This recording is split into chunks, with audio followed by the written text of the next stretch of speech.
Hello again from the garden. How are you? How are you doing? Today I'd like to share just a few thoughts about what are called the four immeasurables, the four limitless thoughts or contemplations.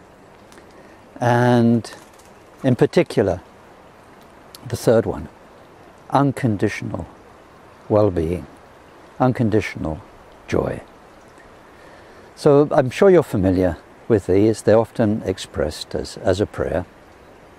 And the prayer often uses the word happiness. May all beings be happy. But the word that's translated from Tibetan, dewa, as happiness, actually means welfare, well-being. May all beings be well. And it's so different from, happiness is an end product. It's an emotion. We are happy. But this is basic welfare on worldly and on a spiritual level too. And sometimes we define it. We make a list. So one is to have a long life.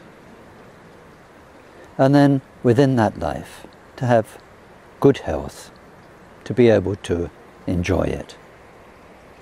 And then to have resources, so that one has enough food to eat and a roof over one's head and enough to live. And then to have friends, because friends are one of the greatest richnesses of life, and to be without friends can be very sad. And then also to have a good reputation, so that people look kindly upon us. And then to be in a place of safety, and not of war, not of danger. And also to be in a place of harmony, where the seasons are in harmony and the crops are plentiful. There's a feeling of things being in their right place.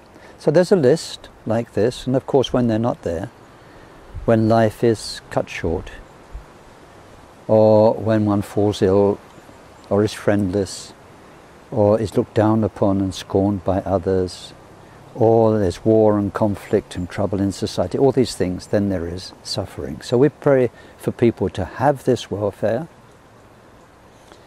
and its causes through karma, cause and effect. That's called Maitri, loving kindness. And then we pray for people to be free from suffering and its causes through karma.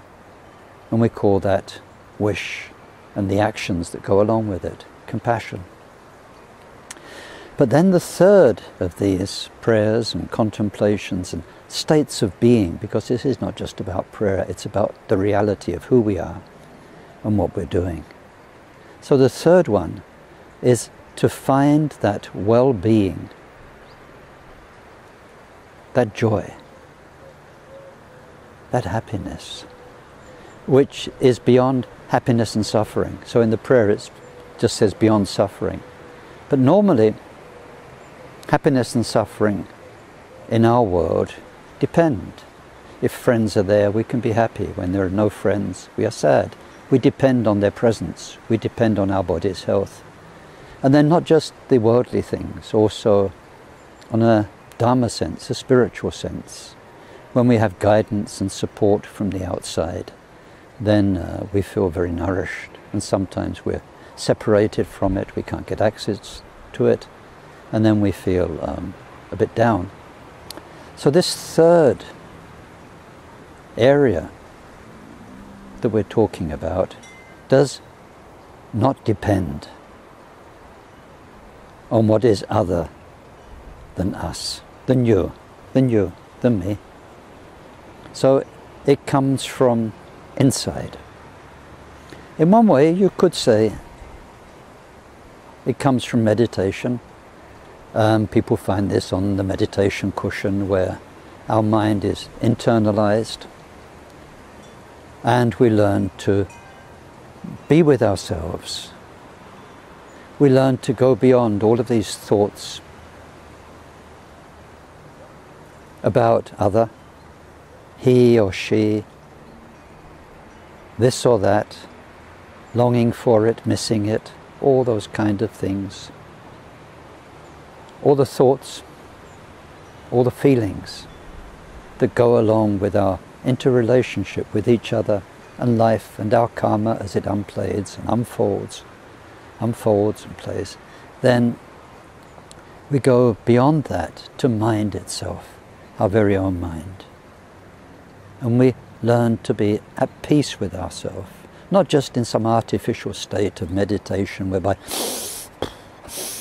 you follow the breath and you artificially create a state of peace. That's helpful. But psychologically, emotionally, existentially, we learn to be more and more at peace with ourselves. And this involves going inside to what we call sometimes the chakras, the energy centers, and allowing them to be, because they are the portals, they are the connection. They are the connection with what is forever.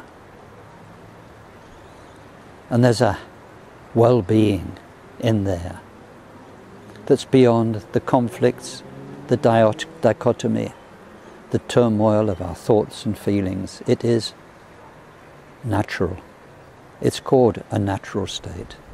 So we learn to be in our heart center and just rest there. Rest means remain.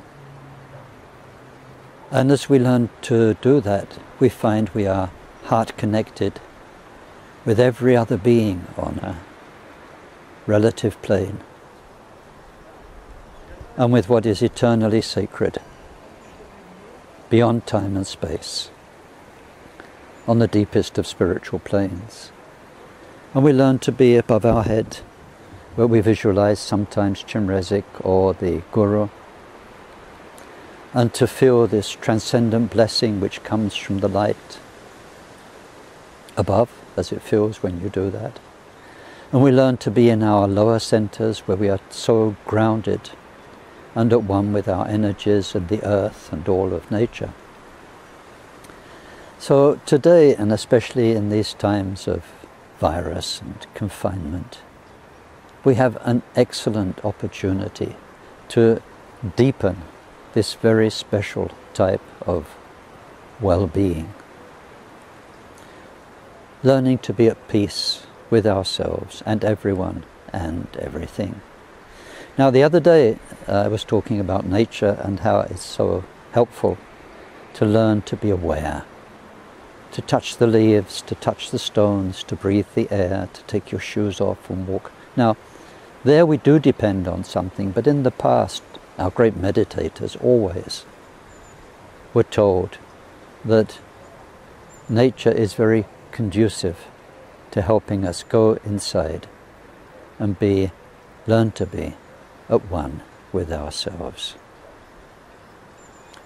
Learn to let our mind settle into what is totally beyond this life. You know, this life is just one life. And it's so vivid for us because it's a package of karma. It's a whole chapter. We have people, we have circumstances, some easy, some difficult. That's why we have the first two, the loving kindness and the compassion, to develop a right approach to these.